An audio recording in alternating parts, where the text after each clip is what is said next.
In my previous videos, I talked about the premise of communism and why communism as a state of society is actually illusory and impossible to achieve in reality. Um, it is just a promise. It is what the Communist Party promises you in its propaganda and uses to lure people in and gain support for the violent revolution they need to establish their socialist dictatorship. Of course, here I'm talking about the intentions of a communist or socialist party itself, as well as the intention of their leaders. Their intentions are not benevolent, were never benevolent, and will never be benevolent. However, the ordinary follower of communism is not normally aware of the contradictions that lie in the promise of a communist paradise. He might really believe communism would be a good thing and that it would really be achievable. So contrary to the more sinister intentions of the party leaders, who might just be greedy for power, the average follower's intentions might actually be benevolent. Um, to give you a simple example of what I mean, you all know those guys that run around with the picture of Che Guevara on their t-shirts. And I once asked one of them why he is wearing it, and if he knows who this person is. And he was maybe 12 years old. Uh, most of us know that Che Guevara was responsible for the executions of thousands, I'm German, so kind of difficult for me to pronounce. Anyway, for many, for the executions of a lot of men, women, and children during Fidel Castro's violent revolution in Cuba. Uh, People that in any other country would be regarded as innocent and were only executed because they were deemed an obstacle to the socialist revolution. Um, but of course, that's not what this 12-year-old wearing his t-shirt answered. He said, well, isn't that dude like that guy from America who was fighting against the Nazis and freed all the slaves in the US? So that's why you're wearing this t-shirt, I asked. Yes, that's why I'm wearing this t-shirt. And why am I communist? He answered.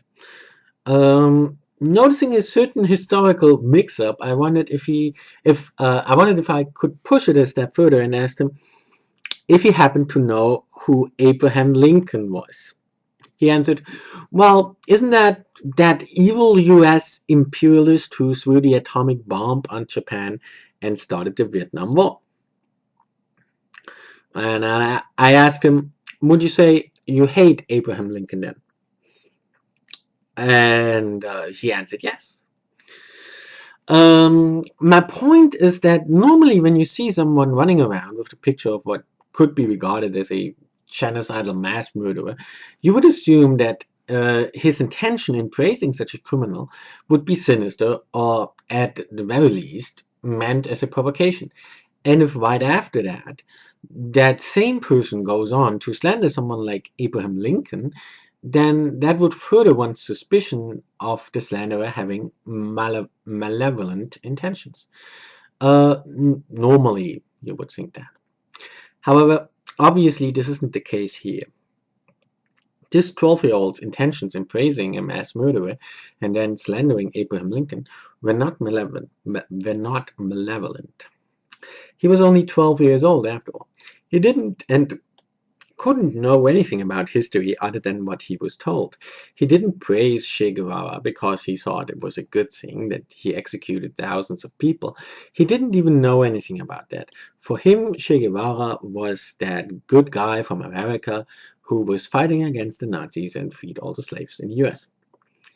Likewise, he didn't hate Abraham Lincoln for freeing the slaves For him, Abraham Lincoln was that evil US imperialist who threw the atomic bomb on Japan and started the Vietnam War. On top of that, him being misinformed was really not his fault either. He was merely repeating what he had been told by what he must have regarded as a reliable source of information. Maybe, well,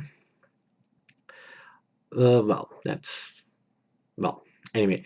Uh, Therefore, one can conclude that because of what he had been told, he acted the way he did precisely because his intentions were benevolent and he wanted to stand up against injustice and wanted to show his support in freeing slaves. Um,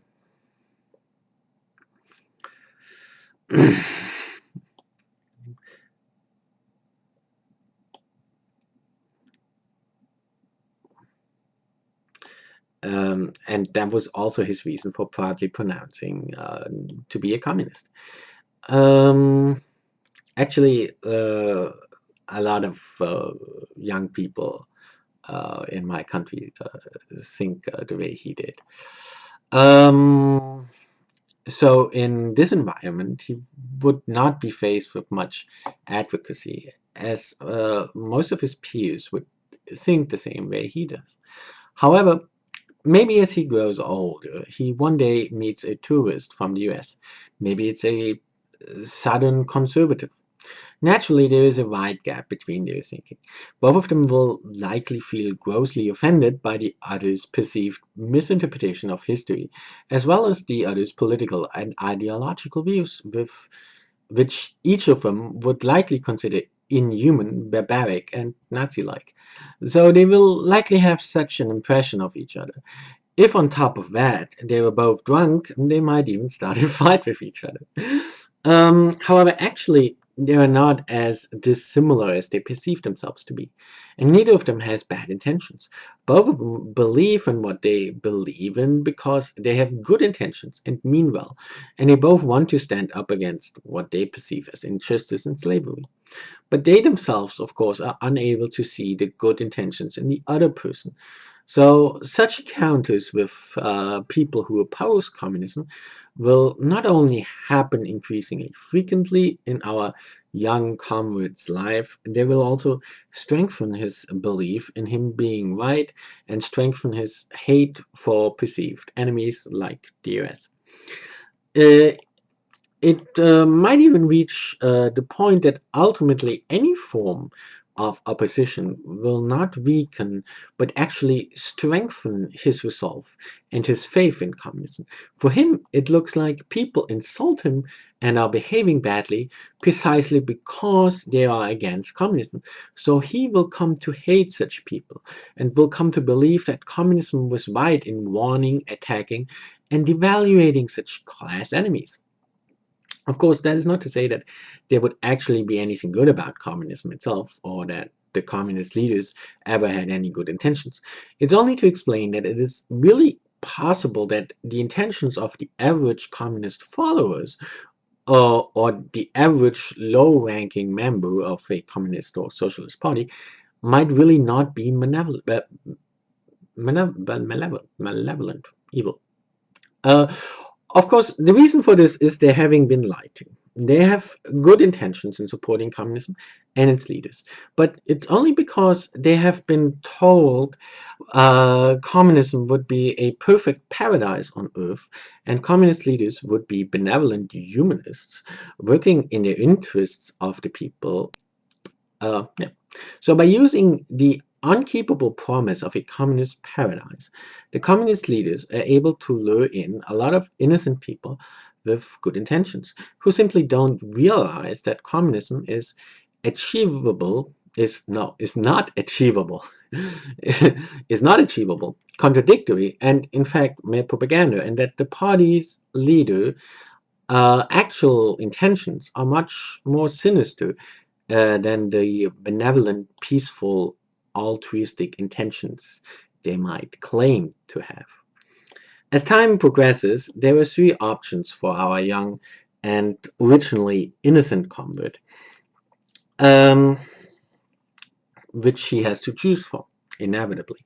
One is that he eventually realizes that he has been lied to and that all the nice sounding promises are contradictory and a mere false propaganda to lure people into something that isn't good, benevolent, or peaceful at all. So then maybe eventually he will quit the party again. Possibility two is that he does not see those contradictions and does not realize that he has been lied to. Or he might see the contradictions but explain them away by claiming that it was only certain communist dictators who abused communism and changed it. And he might then continue to believe in what he regards as the original and good communism, not realizing that he has been lied to from the very start. Or possibility three, the most likely, is that, as I mentioned, as time progresses, he will be confronted with more and more non-communists. Some of them might openly oppose communism, while some might not even oppose communism at all. They are simply not communists themselves and therefore might simply live by some other ideology.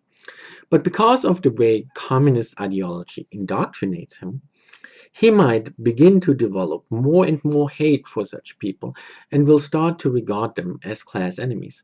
As soon as someone says something bad about communism or even just something not in line with communist ideology, he might immediately feel offended and threatened, even though it might not actually have anything to do with him personally. He might retaliate with personal attacks or even with violence, and thus he will get into conflict with what he regards as his class enemy, failing to see the other person as a human being like him. Normally, when you insult someone, he will return the insult, and when you punch someone, he will return the punch. Thus, the conflict and violence, and above all, our young comrades' hate uh, for everyone opposing his cause will increase. Through those conflicts, this hate might eventually boil up to such an extent that our young comrade will completely forget about the seemingly altruistic, humanist, non-violent, peaceful, and benevolent sounding propaganda that has originally attracted him. I already talked about the contradictions inherent to the promise of a communist society itself in my previous video. But there are many more such contradictions. In all of the Communist Party's propaganda, uh, well, in all the Communist Party's propaganda, there are such contradictions. One such contradiction is when the Communist Party promises you peace, benevolence, altruism, humanism, etc. Because usually, right on the next page, they will talk about merciless, unrelenting violence and what they call revolutionary terror. They might even openly admit that in order to reach their goal, it would be necessary to commit genocide of entire classes or races. They might even openly say that such violence has to be constantly ongoing or at least occur repeatedly.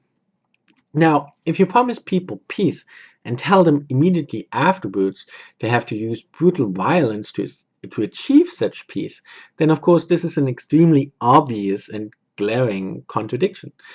With this contradiction, well, I don't even need to explain it. Everyone can immediately see that it's contradictory. It couldn't be any more contradictory or any more apparent. So, of course, the Communist Party has to address this contradiction. And of course, they claim that it's not a contradiction because they explain it as follows. All violence they require of their followers is only targeted against what they call class enemies. The Communist Party defines many different types of class enemies, but they can all be summed up in one definition: people obstructing the goal of communism. Now, they make it clear that their cause can be obstructed in two ways. One is, of course, by directly opposing the Communist Party, like by speaking out against them, like what I'm doing now. But because the promise of communism entails a complete restructuring of what they call the old society and replacing it by what they call the new society, a new worldwide social order, socialist order, they regard as perfect. So they make it very specific that all of the old forms of society, and in particular the previous social structure, previous moral codes, previous religions, previous ideas and ideologies, all of them are required to be violently abolished and replaced with communist forms of it. Well, I talked about that in detail in uh, some of my previous videos. So because of that, there is, of course, another more indirect way of opposing communism and therefore being labeled a class enemy.